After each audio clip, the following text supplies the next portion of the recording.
Praise the Lord. இன்றைய நாள் வேத பகுதி யோசுவா 4ஆம் அதிகாரம்.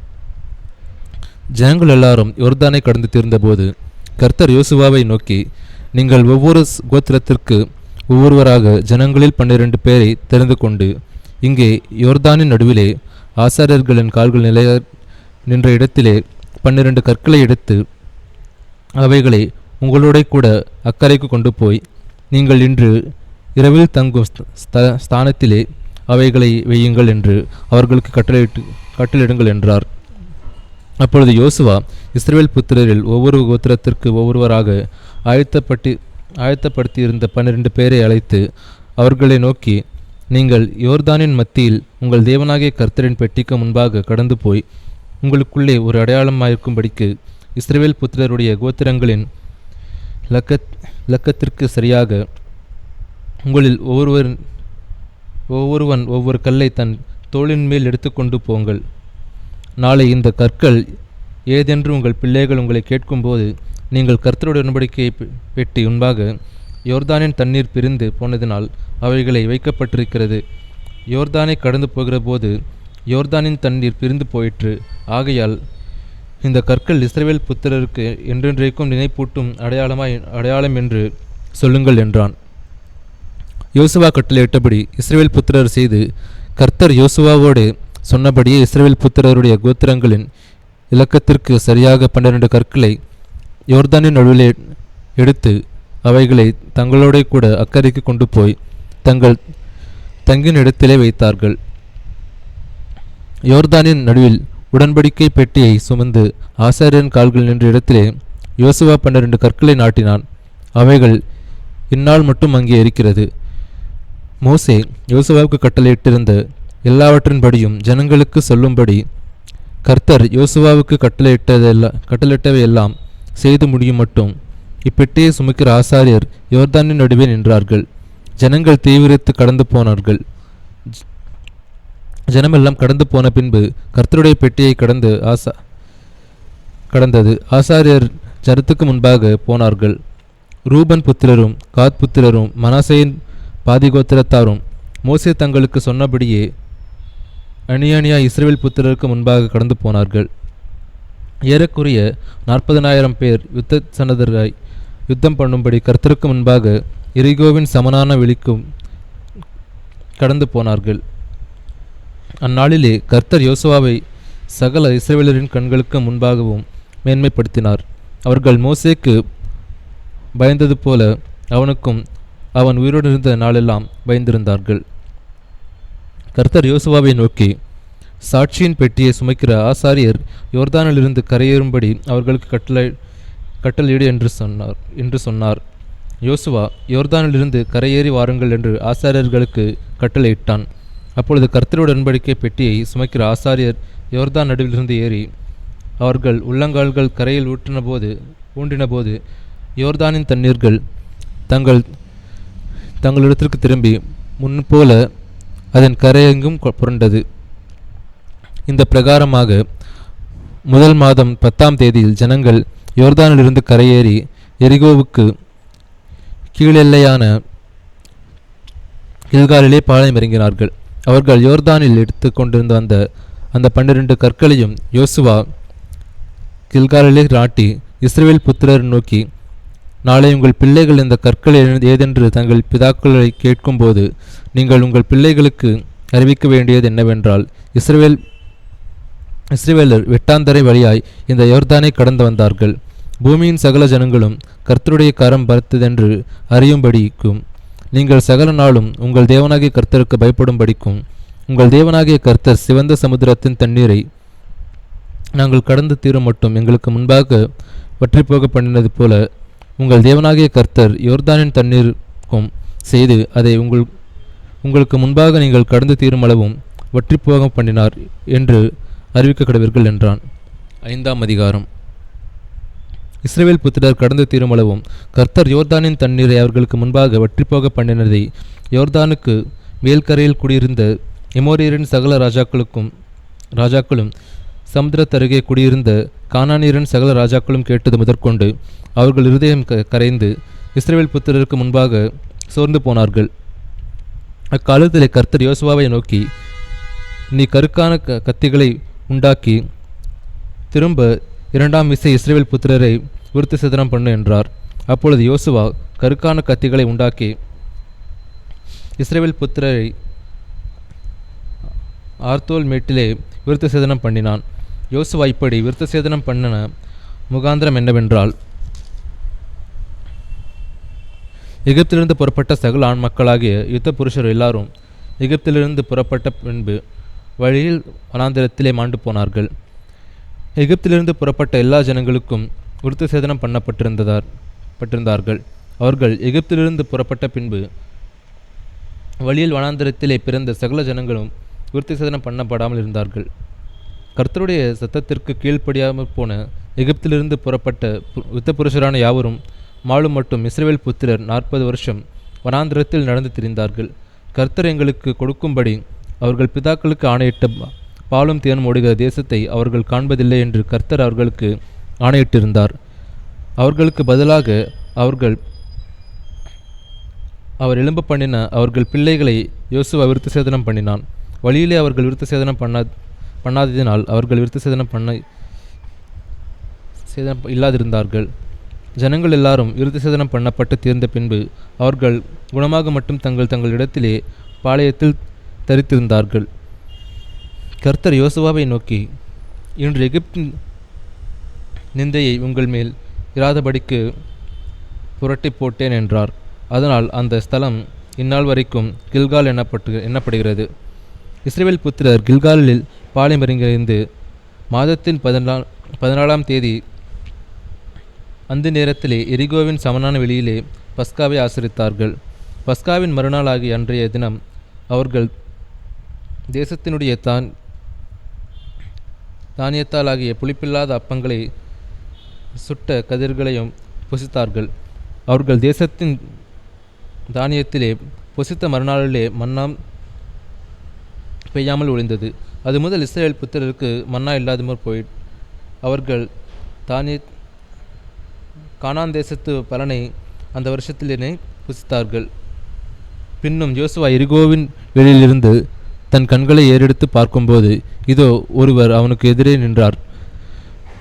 உருவின பட்டயம் அவர் கையில் இருந்தது. யோசுவா அவரிடத்திலே போய், நீர் எங்களை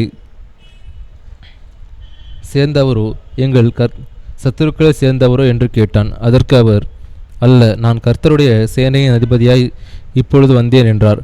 அப்பொழுது யோசுவா தரையிலே முகங்குப்புற விழுந்து பணிந்து கொண்டு அவரை நோக்கி, என் ஆண்டவர் தமது அடியேனுக்கு சொல்லுகிறது என்னவென்று கேட்டான்.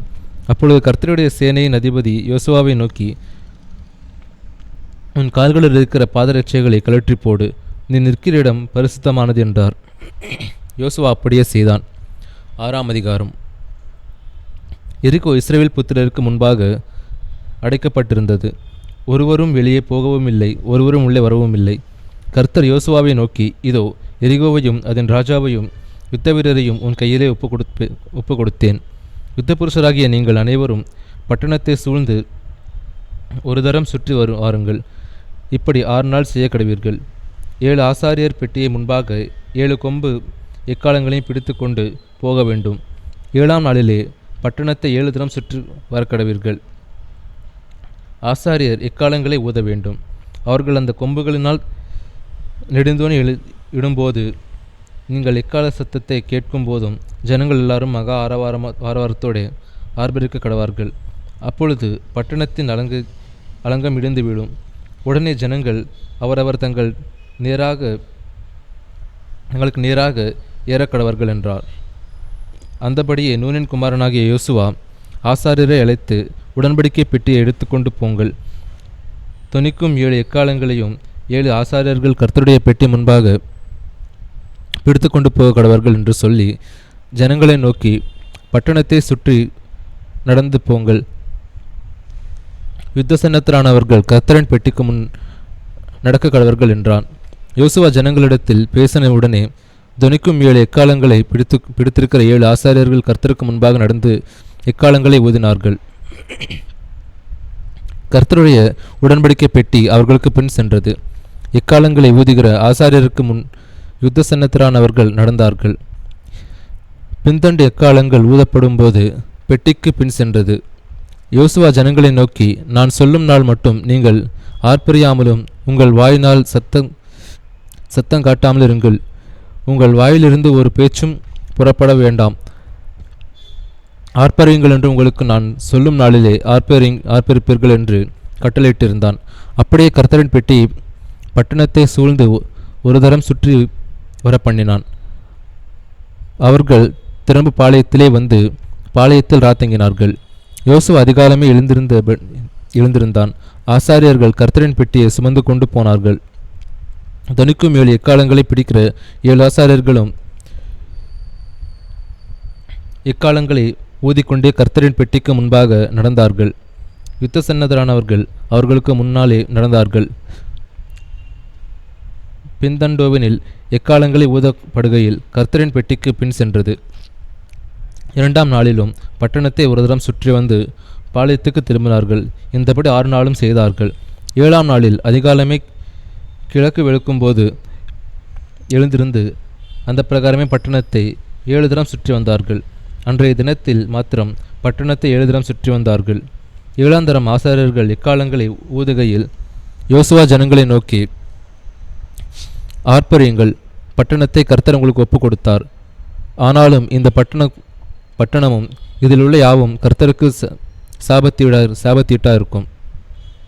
நாம் அனுப்பின ஆட்களை ராகாப் என்னும் வேசி மறைத்து வைத்தபடியால்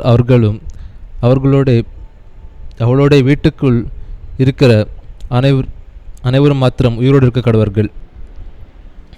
சாபத்தீடானதில் ஏதாயிலும் எடுத்துக்கொள்ளுகிறனாலே நீங்கள் சாபத்தீடாகாதபடிக்கும் இஸ்ரவேல் பாளையத்தை சாபத்தீடாக்கி அதை கலங்கப்பண்ணாதபடிக்கும் நீங்கள் சாபத்தீடானதற்கு மாத்திரம் எச்சரிக்கையாயிருங்கள்.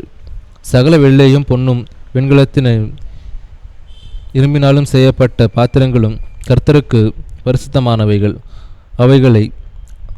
அவைகள் கர்த்தரின் பொக்கிஷத்தில் சேரும் என்றான்.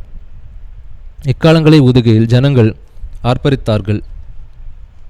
இக்கால சத்தத்தை ஜனங்கள் கேட்டு மக ஆரவாரத்தோடே முழங்குகையில் அலங்கம் இடிந்து விழுந்தது. உடனே ஜனங்கள் அவரவர் தங்கள் நேராக பட்டணத்தில் ஏறி பட்டணத்தை பிடித்து பட்டணத்தில் இருந்த புருஷரையும் ஸ்திரீகளையும் வாலிபரையும் கிழவரையும் ஆடுமாடுகளையும் கழுதைகளையும் சகலத்தையும் பட்டயத்தினாலே சங்காரம் பண்ணினார்கள்.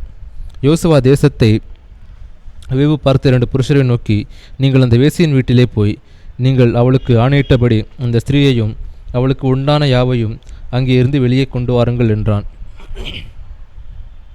அப்பொழுது வேவுக்காரரான அந்த வாலிபர் உள்ளே போய் ராகாபையும் அவள் தகப்பனையும் அவள் தாயையும் சகோதரர்களையும் அவளுக்குள்ள யாவையும் அவள் குடும்பத்தார் அனைவரையும் வெளியே அழைத்து கொண்டு வந்து அவர்கள் இஸ்ரவேல் புத்திரருக்கு புறம்பே பாளையத்துக்கு புறம்பே இருக்கும்படி பண்ணினார்கள். பட்டணத்தையும் அதிலுள்ள யாவையும் அக்கினியில் சுட்டிருத்தார்கள். வெள்ளியையும் பொன்னையும் வெண்கலத்தினால் இரும்பினாலும் செய்யப்பட்ட பாத்திரங்கள் மாத்திரம் கர்த்தரின் ஆலய பொக்கிஷத்தில் சேர்த்தார்கள். எரிகோவை வேவு பார்க்க யோசுவா அனுப்பின ஆட்களை ராகாப் என்னும் வேசி மறைத்து வைத்தபடினால் அவளையும் அவள் தகப்பன் வீட்டாரையும் அவளுக்குள்ள யாவையும் யோசுவா உயிரோடே வைத்தான். அவள் இந்நாள் வரைக்கும் இஸ்ரவேலின் நடுவிலே குடியிருக்கிறாள். அக்காலத்திலே யோசுவா இந்த எரிகோ பட்டணத்தை கட்டும்படி எழும்பும் மனுஷன் கர்த்தருக்கு முன்பாக செவிக்கப்பட்டிருப்பார் இருக்க கடவன். அவன் அதன் அஸ்திபாரத்தை போடுகிற போது தன் மூத்த குமாரனையும் அதன் வாசல்களை திறக்கும்போது தன் இளைய குமாரனையும் சாக கொடுக்க கடவன் என்று சாபம் கூறினான். இவ்விதமாய் கர்த்தர் யோசுவாவோடே கூட இருந்தார். அவன் கீர்த்தி தேசமெங்கும் பரம்பிற்று. 7ஆம் அதிகாரம். இஸ்ரவேல் புத்திரர் சாபத்தீடானதிலே துரோகம் பண்ணினார்கள். எப்படியெனில் யூதா கோத்திரத்து சேராகுடைய குமாரனாகிய சப்தியின் மகன் கர்மிக்கு பிறந்த ஆகான் என்பவன் சாபத்தீடானதிலே சிலதை எடுத்து கொண்டான். ஆகையால் இஸ்ரவேல் புத்திரன் மேல் கர்த்தருடைய கோபம் உண்டது. யோசுவா எரிகோவில் இருந்து பெத்தேலுக்கு கிழக்கில் உள்ள பெத்தாவின் சமீபத்தில் இருக்கிற ஆயி ஆயி பட்டணத்துக்கு போகும்படி ஆட்களை அனுப்பி, நீங்கள் போய் அந்த நாட்டை வேவு பாருங்கள் என்றான். அந்த மனுஷர் போய் ஆயியை வேவு பார்த்து யோசுவாவின் இடத்திற்கு திரும்ப வந்து அவனை நோக்கி, ஜனங்கள் எல்லாரும் போக வேண்டியதில்லை, ஏறக்குறைய 2000-3000 பேர் போய் ஆயையை முறியடிக்கலாம். எல்லா ஜனங்களையும் அங்கே போகும்படி வருத்தப்படுத்த வேண்டியதில்லை, அவர்கள் கொஞ்சம் பேர்தான் என்றார்கள். அப்படியே ஜனங்களில் ஏறக்குறைய 3000 பேர் அவ்விடத்திற்கு போனார்கள். ஆனாலும் அவர்கள் 1000 மனுஷருக்கு முன்பாக முறிந்தோடினார்கள். ஆயின் மனுஷர் அவர்களை ஏறக்குறைய 36 பேரை வெட்டி போட்டார்கள். பட்டண வாசலின் வெளியில் துவக்கி செபாரிம் மட்டும் அவர்களை துரத்தி மலையிறக்கத்திலே அவர்களை வெட்டினார்கள். ஜனங்களின் ஹிருதயம் கரைந்து தண்ணீராய் போயிற்று. அப்பொழுது யோசுவா தன் வஸ்திரங்களை கிழித்துக்கொண்டு அவனும் இஸ்ரவேலின் மூப்பர் சாயங்காலம் மட்டும் கர்த்தரின் பெட்டிக்கு முன்பாக தரையிலே முகங்குப்புற விழுந்து தங்கள் தலைகளின் மேல் புழுதியை போட்டுக்கொண்டு கிடந்தார்கள். யோசுவா, கர்த்தராகிய ஆண்டவரே, எங்களை அழிக்கும்படிக்கு எமோரியர் கைகளில் ஒப்பு கொடுப்பதற்காக தேவரீர் இந்த ஜனத்தை யோர்தானை கடக்க பண்ணினீர். நாங்கள் யோர்தானுக்கு அப்புறத்தில்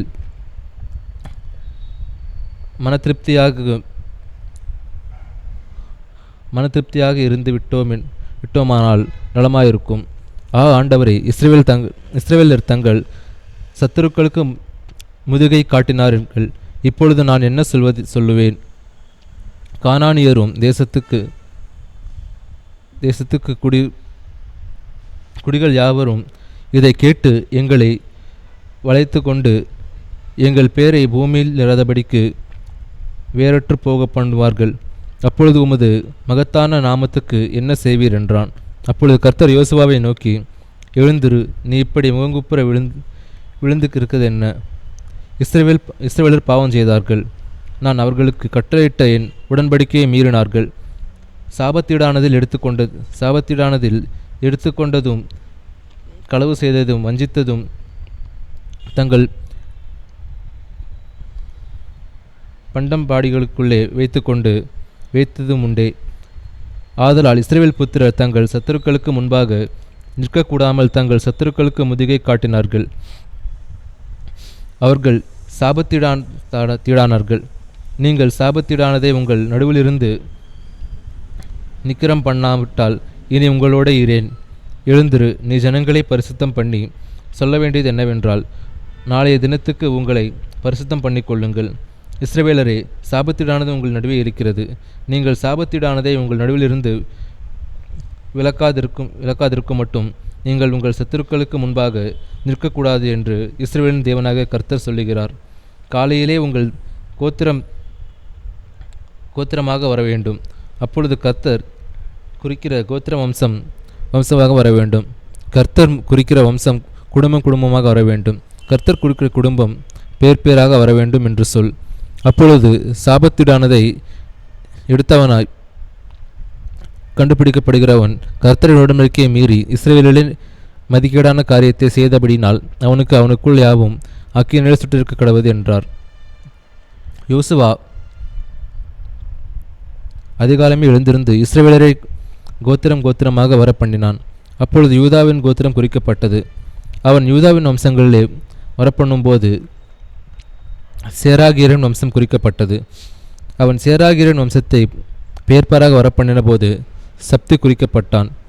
அவன் வீட்டாரை அவன் பேராக வரப்பண்ணின போது யூதா கோத்திரத்துக்கு சேராகின் குமாரனாகிய சப்திக்கு பிறந்த கர்மியின் மகன் ஆகான் குறிக்கப்பட்டான். அப்பொழுது யோசுவா ஆகானை நோக்கி, மகனே, நீ இப்பொழுது இஸ்ரவேலின் தேவனாகிய கர்த்தரை மகிமைப்படுத்து.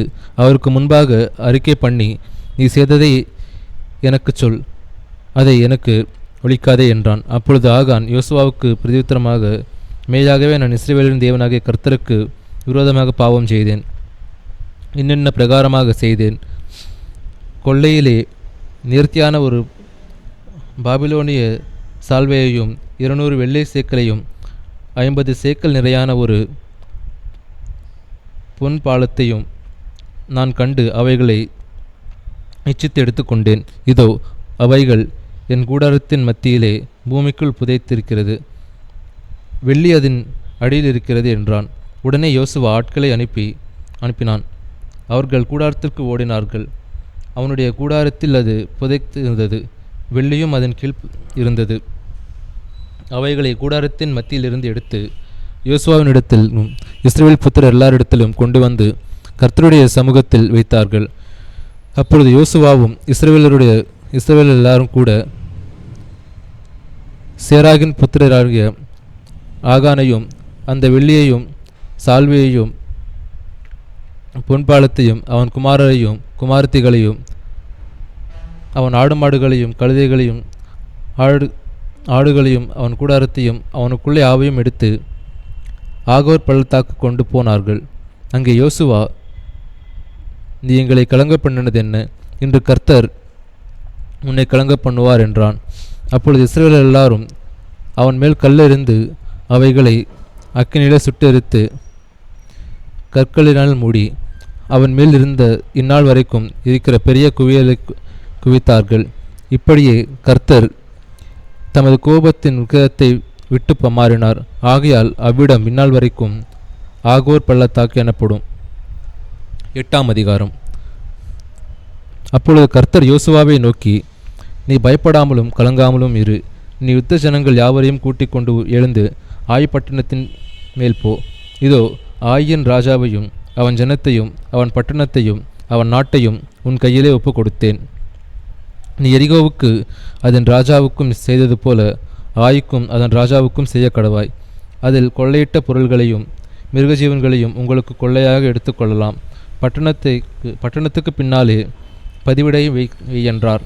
அப்பொழுது ஆயையின் மேல் போக யோசுவாவும் சகல ஜனங்களும் எழுந்து புறப்பட்டார்கள். யோசுவா யுத்தவீரரான 30,000 பேரை தெரிந்தெடுத்து ராத்திரியிலே அவர்களை அனுப்பி அவர்களுக்கு கட்டளையிட்டதாவது, நீங்கள் பட்டணத்தின் பின்னாலே பதிவிருக்க வேண்டும். பட்டணத்துக்கு வெகு தூரமாய் போகாமல் எல்லாரும் ஆயத்தமாயிருங்கள். நானும் என்னோடு இருக்கிற சகல ஜனங்களும் பட்டணத்தண்டையில் கிட்டு சேருவோம். அவர்கள் முன்போல் எங்களுக்கு எதிராக புறப்பட்டு வரும்போது அவர்களுக்கு முன்னாக நாங்கள் ஓடிப்போவோம்.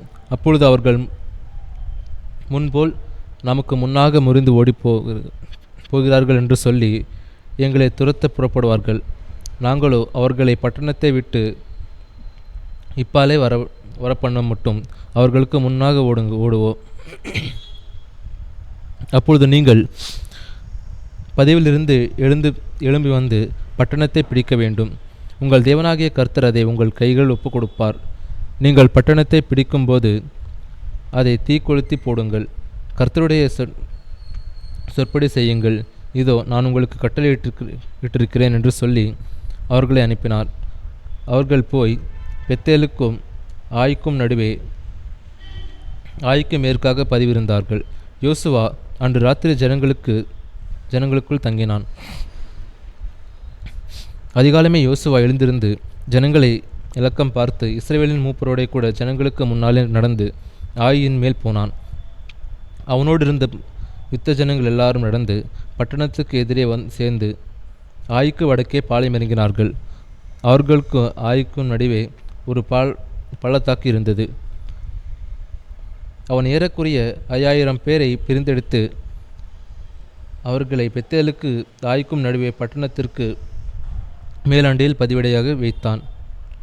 பட்டணத்துக்கு வடக்கே இருந்த சகல சேனைகளையும் பட்டணத்திற்கும் மேற்கே பதிவிருக்கிறவர்களையும் திட்டம் பண்ணின பின்பு யோசுவா அன்று ராத்திரியில் பள்ளத்தாக்கிலே போயிருந்தான்.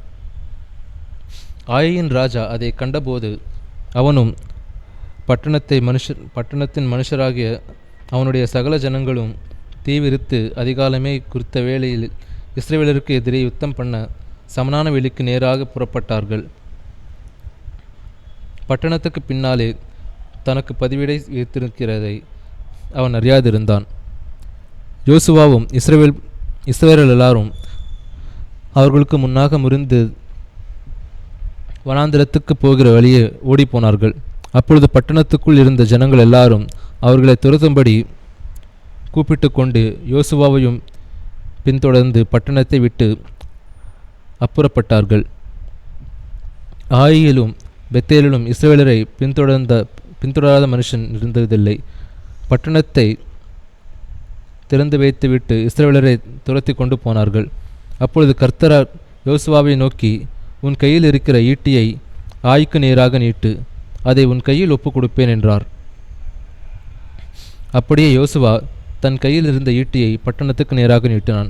அவன் தன் கையை நீட்டின உடனே பதிவிருந்தவர்கள் தீவிரமாய் தங்கள் இருந்த இடத்திலிருந்து எழும்பி ஓடி பட்டணத்துக்கு வந்து அதை பிடித்து தீவிரத்தோടെ பட்டணத்தை தீக்கொளுத்தினார்கள். ஆயின் மனுஷர் பின்னிட்டு பார்த்தபோது இதோ பட்டணத்தின் புகை ஆகாசத்திலே எழும்புகிறதை கண்டார்கள்.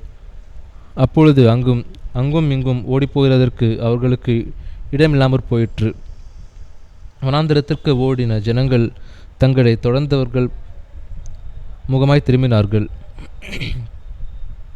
பதிவிருந்தவர்கள் பட்டணத்தை பிடித்தவர்களையும் பட்டணத்தின் புகை எழும்புகிறதையும் யோசுவாவும் இஸ்ரவேலர் பார்த்தபோது திரும்பிக் கொண்டு ஆயின் மனுஷரை முறியடித்தார்கள். பட்டணத்தில் இருந்தவர்களும் அவர்களுக்கு எதிர்பட்டதனால் சிலர் இப்புறத்திலும் சிலர் அப்புறத்திலும் இருந்து இஸ்ரவேலின் நடுவே அகப்பட்டு கொண்டார்கள். ஆகையால் அவர்கள் ஒருவரும் தப்பி மீந்திராதபடிக்கு அவர்களை வெட்டி போட்டு ஆயின் ராஜாவை உயிரோடே பிடித்து யோசுவாவினிடத்தில் கொண்டு வந்தார்கள். இஸ்ரவேலர்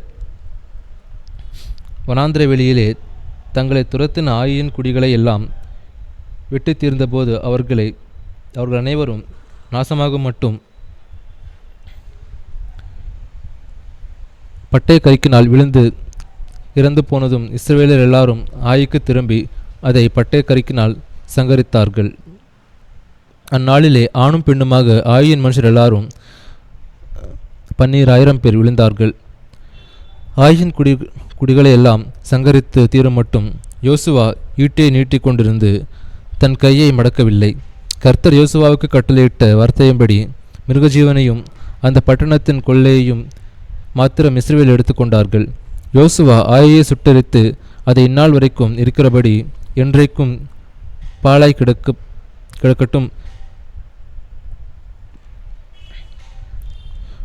கிடக்கும் மண்மேடாக்கி ஆயின் ராஜாவை ஒரு மரத்திலே தூக்கி போடுவித்து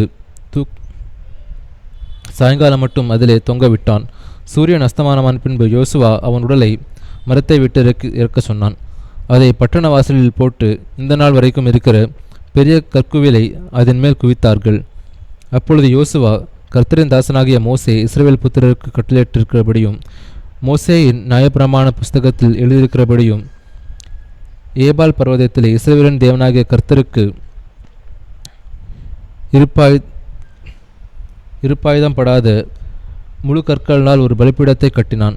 அதன் மேல் கர்த்தருக்கு சர்வாங்க பலிகளை செலுத்தி சமாதான பலிகளை இட்டார்கள். இஸ்ரவேல் புத்திரருக்கு முன்பாக மோசே எழுதியிருந்த நியாயப்பிரமாணத்தை அவன் அங்கே கற்களில் பேர்த்தெழுதினான். இஸ்ரவேல் ஜனங்கள் ஆசீர்வதிக்கும்படி கர்த்தரின் தாசனாகிய மோசே முதலில் கட்டளையிட்டிருக்கிறபடியே இஸ்ரவேல் எல்லாரும் அவர்களுடைய மூப்பரும் அதிபதிகளும் நியாயாதிபதிகளும் அந்நியர்களும் இஸ்ரவேலில் பிறந்தவர்களும் கர்த்தருடைய உடன்படிக்கையை பெட்டியை சுமைக்கிற லேவியரான ஆசாரியருக்கும் முன்பாக பெட்டிக்கு இருபுறத்திலும் பாதி பேர் கெரிசீம் மலைக்கு எதிர்ப்புறமாகவும் பாதி பேர் ஏபால் மலைக்கு எதிர்ப்புறமாகவும் நின்றார்கள். அதற்கு பின்பு அவன் நியாயப்பிரமாணம் புஸ்தகத்தில் எழுதியிருக்கிறபடி நியாயப்பிரமாணத்தில் சொல்லிய ஆசீர்வாதமும் சாபமும் ஆகிய சகல வார்த்தைகளையும் வாசித்தான். மோசே கட்டளையிட்ட எல்லாவற்றிலும் யோசுவா இஸ்ரவேலின் முழு சபைக்கும் ஸ்திரீகளுக்கும் பிள்ளைகளுக்கும் அவர்களுள் நடமாடி சஞ்சரித்த அந்நியர்களுக்கு முன்பாக ஒரு வார்த்தை விடாமல் வாசித்தான். 9ஆம் அதிகாரம்.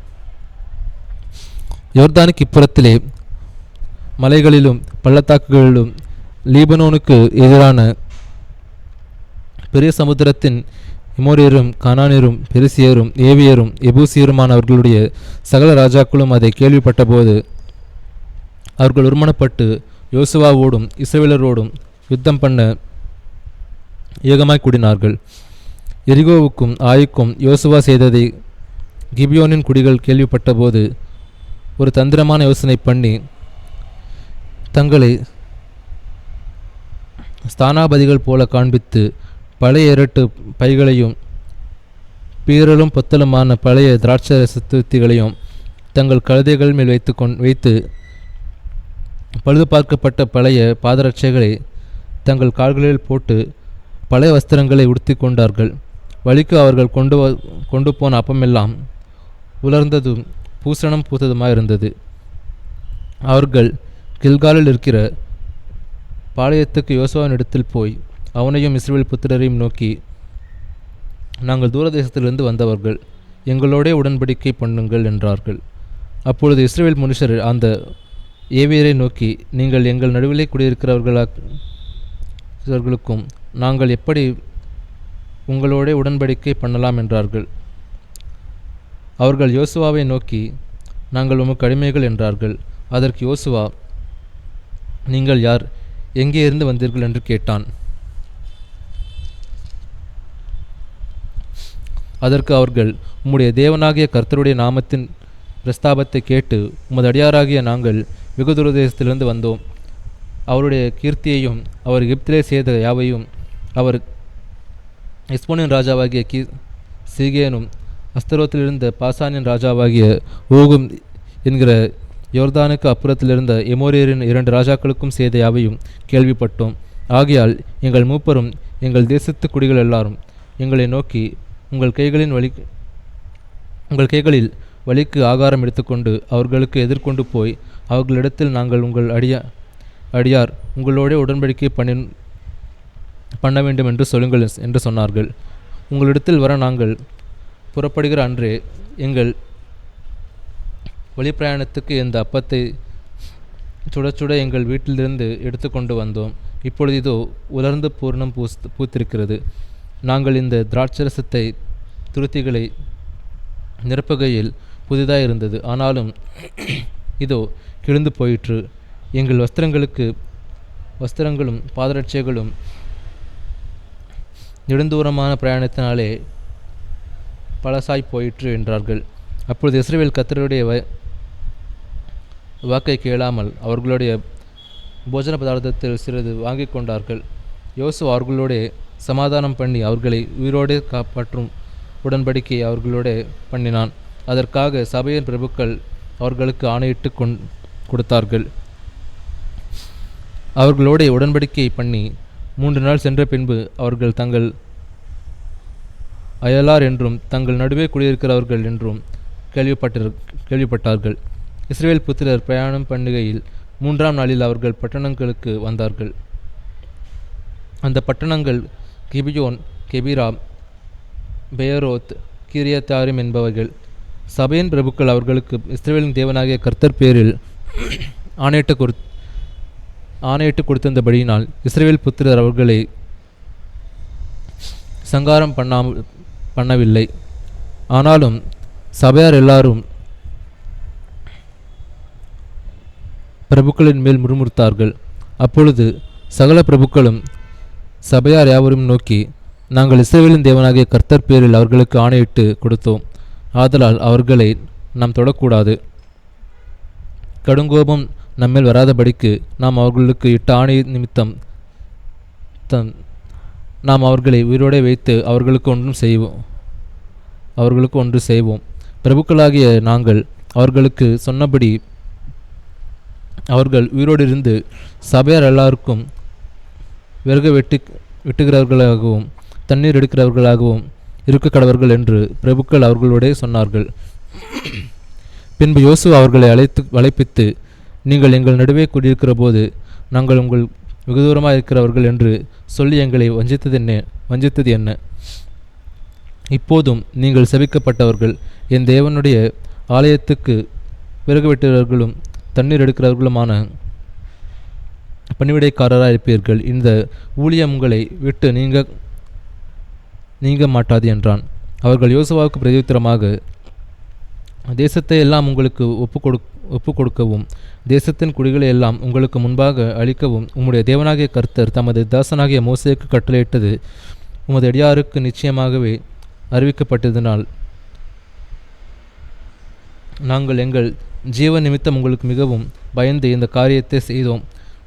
இப்பொழுதும் இதோ உமது கையில் இருக்கிறோம். உம்முடைய பார்வைக்கு நன்மையானதை நன்மையையும் நியாயத்தையும் தோன்றுகிறபடி எங்களுக்கு செய்யும் என்றார்கள். அப்படியே யோசுவா அவர்களுக்கு செய்து இஸ்ரவேல் புத்திரர் அவர்களை கொண்டு போகாதபடிக்கு அவர்களை இவர்கள் கைக்கு தப்புவித்தான்.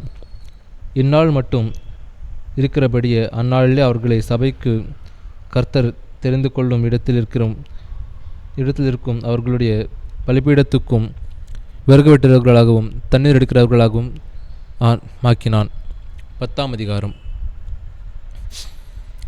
யோசுவா ஆயியை பிடித்து சங்காரம் பண்ணி எரிகோவுக்கும் அதன் ராஜாவுக்கும் செய்தபடி ஆய்க்கும் அதன் ராஜாவுக்கும் செய்ததையும் கிபியோனின் குடிகள் இஸ்ரவேலரோடு சமாதானம் பண்ணி அவர்களுக்குள்ளே வாசமாயிருக்கிறதையும் எருசலேமின் ராஜாவாகிய அதோனிசேதை கேள்விப்பட்டபோது கிபியோன் ராஜதானி பட்டணங்களில் ஒன்றை போல் பெரிய பட்டணமும் ஆயை போலாகிய பெரிதுமாய் இருந்தபடியினாலும் அது மனுஷர் எல்லாரும் பலசாலிகளாக இருந்தபடியினாலும் மிகவும் பயந்தார்கள். ஆகையால் எருசலேமின் ராஜாவாகிய அதோனிசேதேக் எப்ரோனின் ராஜாவாகிய ஓகாமுக்கும் எர்மூத்தின் ராஜாவாகிய பீராமுக்கும் லாகீசின் ராஜாவாகிய யாப்பியாவுக்கும் இல்லோனின் ராஜாவாகிய தெபீருக்கும் ஆள் அனுப்பி, நாங்கள் கிபியோனை சங்கரிக்கும்படி நீங்கள் என்னிடத்தில் வந்து எனக்கு துணை செய்யுங்கள்.